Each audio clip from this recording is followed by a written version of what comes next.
ఇక్కడున్న పిల్లలందరికీ నేను ఒక విషయం చెప్పాలనుకుంటున్నా. చాగంటి కోటేశ్వరరావు గారు ప్రవర్చనలు చేస్తున్నారు. ఇలా సమావేశాలు ఏర్పాటు చేసుకుని పిల్లలతో మాట్లాడతారు. ఆయన ప్రవర్చనకి వెళ్ళా. అప్పుడు ఆయన ఒక మంచి మాట చెప్పారు. తల్లికి చెప్పలేని ఏ పని నువ్వు చేయొద్దని. What you can't tell your mother don't do it అని. అది ఎంత సింపుల్, అంత పవర్ఫుల్. అందుకే ఇక్కడున్న పిల్లలందరినీ కోరుతున్నా, మన జీవిత ప్రయాణంలో అనేక నిర్ణయాలు తీసుకోవాలి. ఒక్క క్షణం కళ్ళు మూసుకుని ఆలోచించాలి. నిర్ణయం తీసుకునే ముందల మనం తీసుకోబోయే నిర్ణయం మన తల్లికి చెప్పగలుగుతామా లేదా అని. చెప్పగలితేనే ఆ నిర్ణయం తీసుకోవాలని ఇక్కడున్న పిల్లలందరినీ నేను కోరుతున్నా. ఇప్పుడే పెద్దలన్నారు, విశ్వవిఖ్యాత నట సార్వభౌమ స్వర్గీయ నందమూరి తారక రామారావు గారి మనవడిని, చంద్రబాబు నాయుడు గారు తనయుడిని, మీ అందరి బాలయ్య, నా ఒక్కడికే ముద్దుల మావయ్య, జై బాలయ్య అల్లుడిని. కానీ నాకు నా జీవితం ఈజీగా రాలేదు. 1985 తర్వాత గెలవని నియోజకవర్గం మంగళగిరిలో పోటీ చేసి 2019లో నేను ఓడిపోయా. జీవితంలో ఓటమి అనేది సహజమే.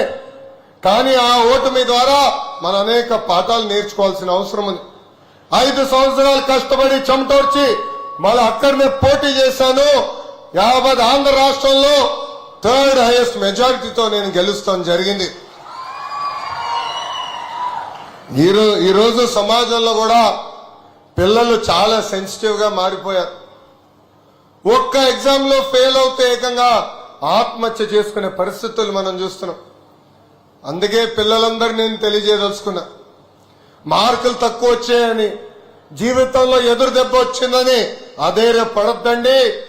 ఆ ఎదురు దెబ్బ మనలో కసి పెంచాలి.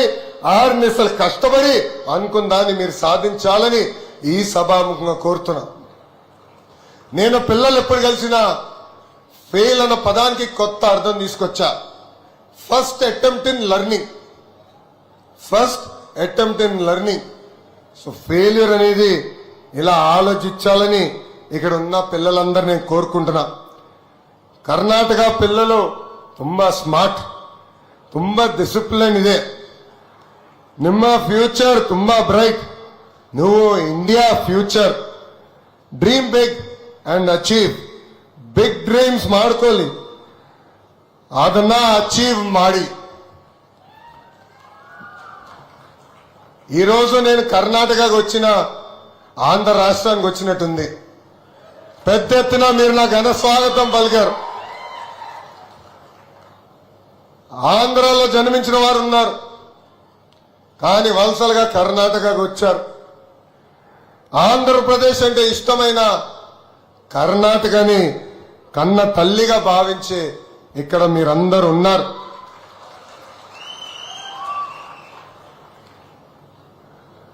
మీ అందరు తెలుసు, 2024 ఎన్నికల ముందల కరెక్ట్ గా ఎన్నికలకి 6 నెలలు ఉన్న సమయంలో ఏం తప్పు చేయని చంద్రబాబు నాయుడు గారిని అరెస్ట్ చేసి 53 రోజులు బంధించారు. ఒక కొడుక బాధపడా. ఏం తప్పు చేయని పెద్దయిని ఇలా జైల్లో పెడతాం అనేది చాలా బాధేసింది. కానీ మాకు మీరు అండగా నిలబడ్డారు. సింధనూరు కానివ్వండి, రాయచూరు కానివ్వండి, అదేవిధంగా గంగావతిలో కానివ్వండి, పెద్ద ఎత్తున మీరు రోడ్డు పైకి వచ్చి మాకు మీరు అండగా నిలబడ్డారు. మీకు ఒక ధర్నాగా అనిపించచ్చు, మీకు ఒక ర్యాలీగా అనిపించచ్చు, కానీ మా కుటుంబానికి కొండంత బలం మీరు అందించారు. నాకు ఇప్పుడు కూడా బాగా గుర్తు, బ్రహ్మని నాకు ఒక మాట చెప్పింది, ఇంత గౌరవంగా బతికే కుటుంబం చూడు పెద్దయిన పరిస్థితి, మనకి రాజకీయం అవసరమా అని నన్ను అడిగింది. ఆనాడు నేను ఒకటే చెప్పాను, వెళ్ళి చూడు, భారతదేశంలోనే కాదు ప్రపంచంలో ఉన్న తెలుగు వాళ్ళందరూ మనకి అండగా నిలబడ్డారు.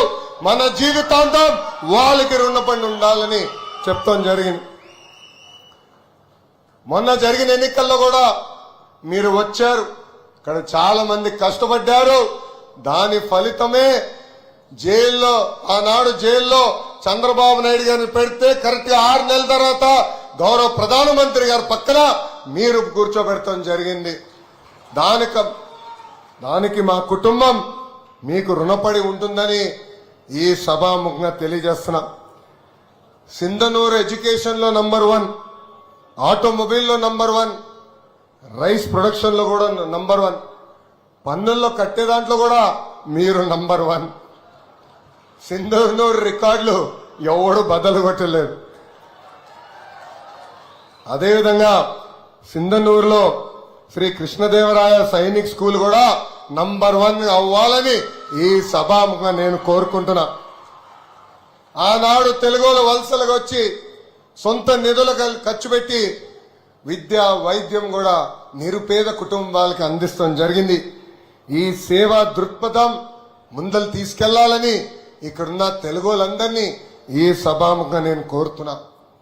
ఈరోజు నేను ఇక్కడికి వచ్చినప్పుడు నాకు పాత రోజులు గుర్తొచ్చినాయి. ఆనాడు కర్ణాటక ముఖ్యమంత్రిగా ఎస్ఎం కృష్ణ గారు, ఉమ్మడి ఆంధ్రప్రదేశ్ ముఖ్యమంత్రిగా శ్రీ నారా చంద్రబాబు నాయుడు గారు, ఇద్దరి మధ్యలో హెల్దీ కాంపిటీషన్ జరిగేది. ఎవరు ఏ కంపెనీ ఏ రాష్ట్రానికి పట్టుకెళ్తారా అని అహర్నిశర్ పోరాడేవారు. ఆ పోటీయే ఆనాడు ఆ నాయకులు కసి పెంచింది. ఆ పోటీ వల్లనే అటు ఉమ్మడి ఆంధ్రప్రదేశ్ ఇటు కర్ణాటక అద్భుతంగా అభివృద్ధి చెందిందని ఈ సభాముఖంగా మీ అందరికీ నేను తెలియజేస్తున్నా. కాంపిటీషన్ ఉంటేనే మనకు కూడా కసి ఉంటుంది.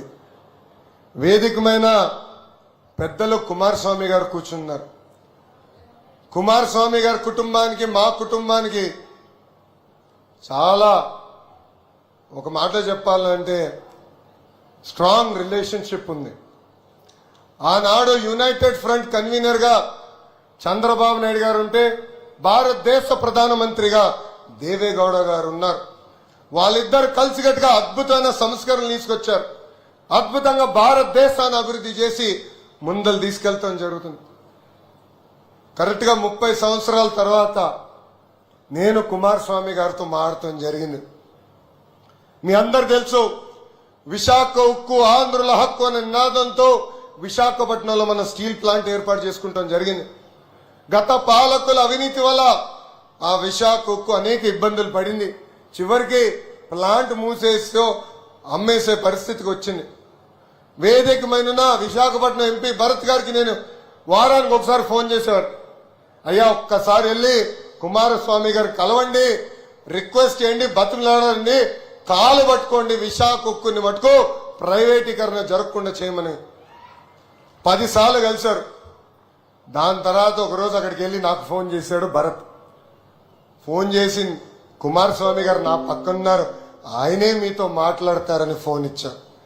అప్పుడు కుమారస్వామి గారు నాకు ఒకటే చెప్పారు, brother, I stand with Andhra Pradesh, I will make sure Visakhapatnam steel plant will not be privatise అని మాట ఇచ్చారు, మాట నిలబెట్టుకున్నారు కుమారస్వామి గారు. ఇక్కడున్న తెలుగు వాళ్ళందరినీ విషయం చెప్పదలుచుకున్నాను. వి ఓ కుమారస్వామి గారు అలాట్. ఒక విశాఖ ఉక్కే కాదు, నిన్నగాక మొన్న మనందరం చూసాం, భారతదేశంలోనే అతిపెద్ద గ్రీన్ స్టీల్ ప్లాంట్ ఏకంగా అనకాపల్లికి వచ్చింది. 1,00,000 మందికి ఉద్యోగాలు ఉపాధి కల్పించబోతుంది ఆ స్టీల్ ప్లాంట్. దాంట్లో కూడా కీలకమైన పాత్ర కుమారస్వామి గారిది ఉంది.